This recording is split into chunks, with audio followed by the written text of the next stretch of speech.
Serait-il possible alors qu'il y ait une expansion de notre conscience quand nous ne sommes plus dans notre corps et notre cerveau?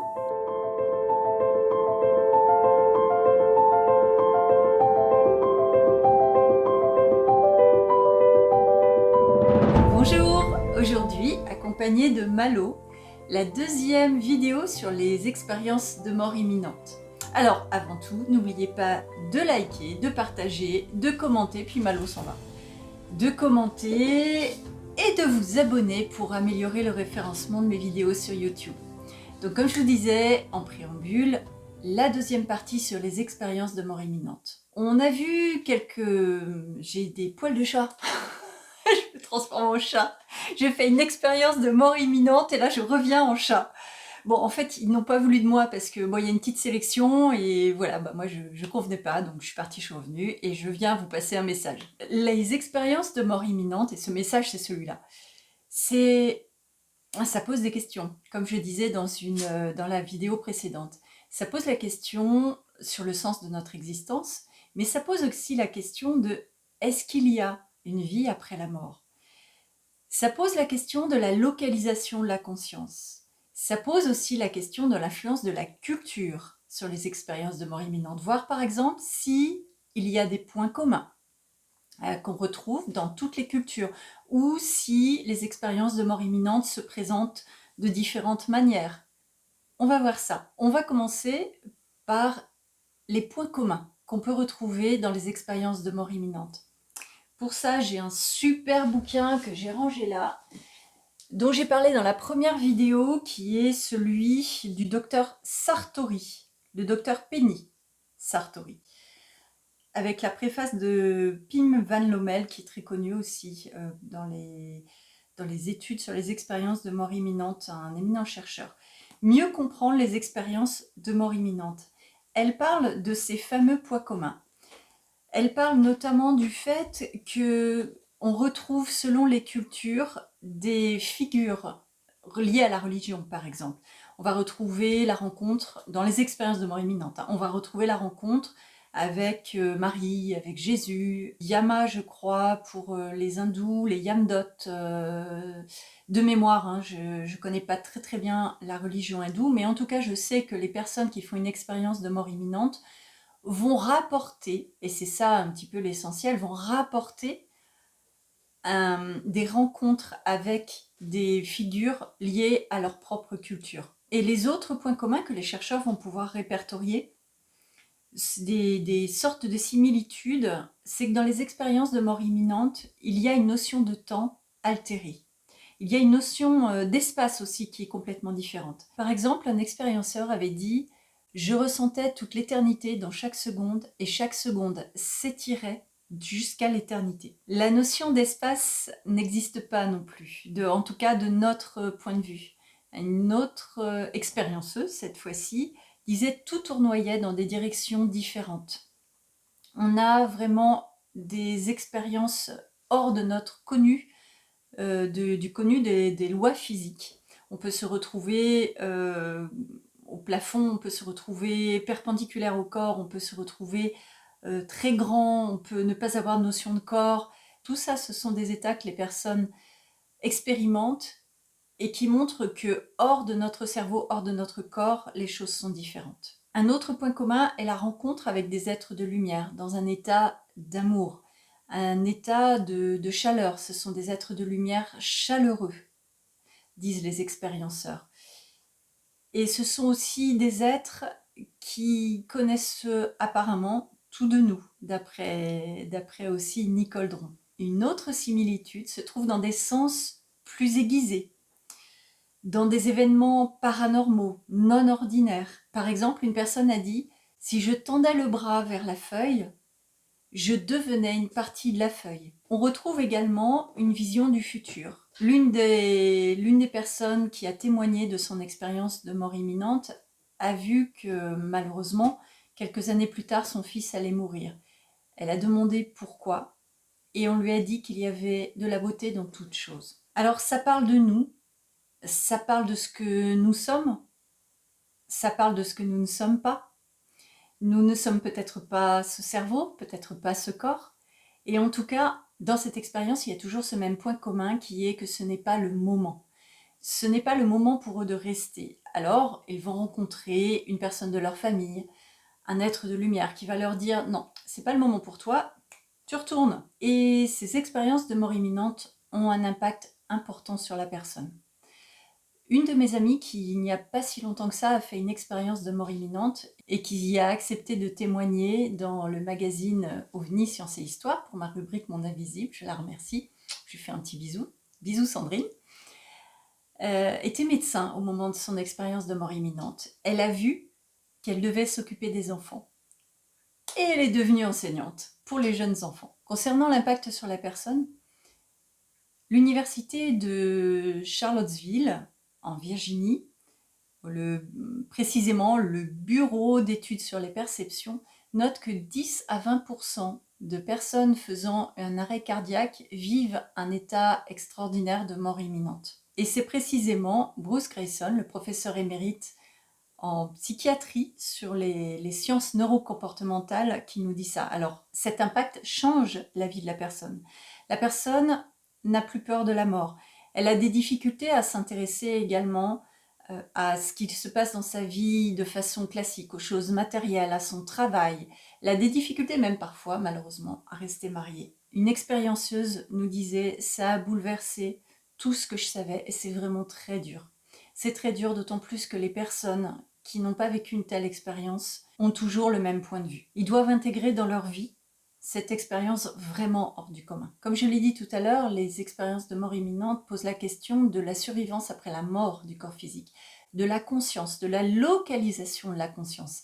Est-elle localisée dans le cerveau, comme certains chercheurs, certains scientifiques le disent, ou est-elle extraneuronale, comme le docteur Jean-Jacques Charbonnier pouvait le dire également? Extraneuronale voulant dire qu'elle n'est pas le fruit de la création du cerveau, mais que le cerveau serait un filtre permettant de recevoir les informations de cette grande conscience. On peut parler à ce moment-là de la grande conscience selon Jung, Carl Gustav Jung, le célèbre psychiatre suisse, qui parle même de l'inconscient collectif. Bon, pour ça, je vous renvoie aux travaux de Jung.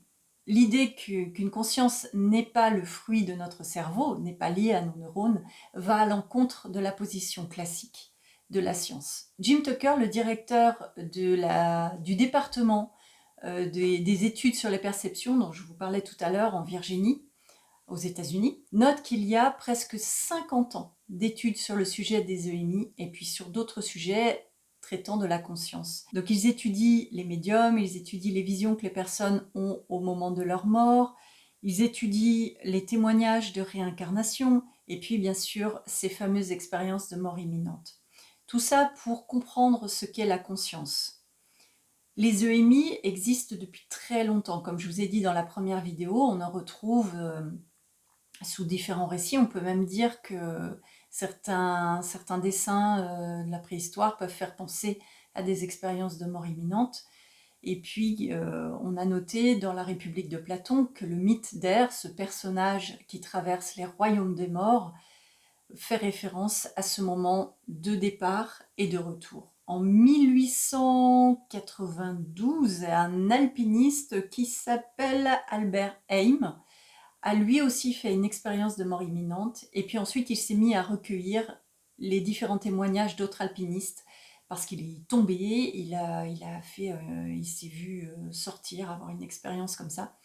Et il a voulu comprendre, et donc il a fait tout un recueil aussi d'expériences de mort imminente. Et il y a bien sûr le livre de Raymond Moody en 1975, dont je vous ai parlé dans la première vidéo, qui répertorie différentes expériences de mort imminente et qui a fait connaître au public finalement cette chose extraordinaire qui est une expérience d'état de conscience modifié et de survivance de la conscience après la mort du corps physique. En effet, la science actuelle est une science matérialiste qui affirme que le cerveau crée la conscience. Or, ces expériences incroyables d'expansion de conscience montrent tout à fait le contraire. Ça, c'est ce que dit aussi le docteur Jean-Jacques Charbonnier, qui parle de conscience extra-neuronale. Il se trouve qu'il y a des millions de témoignages sur les expériences de mort imminente, et partout, à travers le monde. On ne peut pas dire que c'est seulement aux États-Unis, en Californie, que se trouve ce type d'expérience. Il y en a en France, il y en a en Angleterre, il y en a en Inde, il y en a au Maroc, il y en a absolument partout. Et elles ont des points communs, comme je l'ai dit tout à l'heure. Les chercheurs se posent la question de l'origine de ces EMI, puisqu'on est dans une science matérialiste qui pense que la conscience est créée par les neurones, par le cerveau. Donc, ils se sont dit que c'était les médicaments donnés au moment de la mort qui créaient cet état. Or, on se rend compte que moins les gens reçoivent de médicaments, disent les chercheurs, plus ils ont de chances de faire une EMI. Les médicaments, au contraire, semblent inhiber les expériences de mort imminente. On suggère aussi que ça pourrait être le manque d'oxygène au moment de la mort qui créerait cet état de conscience non ordinaire, donc cet état d'expérience de mort imminente. Cependant, les médecins, les spécialistes du cerveau nous disent qu'un manque d'oxygène ne crée pas un état de béatitude et de paix comme on peut retrouver dans de nombreuses expériences de ce type, mais au contraire, on va retrouver un état de confusion, d'agressivité, de mal-être. Certains ont dit aussi, ok, il y a peut-être un arrêt cardiaque, mais il y a peut-être une toute petite partie du cerveau qui fonctionne encore. Sauf qu'on a des personnes qui connaissent très très bien le cerveau, dont Peter Fenwick, qui est un neuropsychiatre à l'université de Cambridge, qui dit que c'est très mal connaître le fonctionnement du cerveau. Car selon lui, on ne peut avoir un état de conscience de ce type-là sans avoir un fonctionnement du cerveau en parfait état. Et puis le docteur Jean-Jacques Charbonnier, qui est médecin anesthésiste réanimateur, comme vous l'avez vu dans la première vidéo, nous dit, comme d'autres spécialistes du corps humain, qu'il peut y avoir des arrêts cardiaques de plus de 20 secondes. Or, nous dit-il, un arrêt de plus de 20 secondes, un électroencéphalogramme plat, j'ai réussi à le dire, signifie qu'il n'y a plus d'activité cérébrale. Pourtant, les gens vivent à ce moment-là des expériences de mort imminente. Eh bien, j'ai une petite visite. J'ai une petite visite.